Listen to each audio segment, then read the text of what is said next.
શિવાજી સેના ભાવનગર અને યુવા સેના દ્વારા શહીદ દિનની ઉજવણી કરવામાં આવી હતી.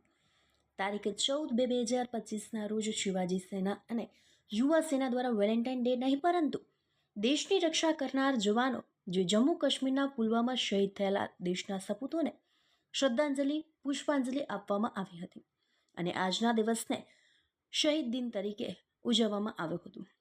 તેમાં શિવાજી સેના સોશિયલ મીડિયાના પ્રમુખ શૈલેષભાઈ બાંભણિયા, યુવા સેના સૌરાષ્ટ્ર ઝોન મહામંત્રી જાડેજા દિવ્યરાજસિંહ ખીજદર, બ્રિજરાજસિંહ જાડેજા, વોરા વિશાલભાઈ, પ્રવીણભાઈ તેમજ દરેક સભ્યો હાજર રહ્યા હતા.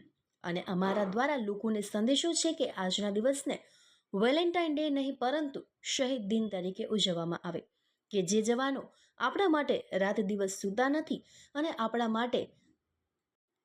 આપણા દેશ માટે જાગે છે અને રક્ષા કરે છે. તો આજનો દિવસ આપણે એમના માટે ઉજવીએ.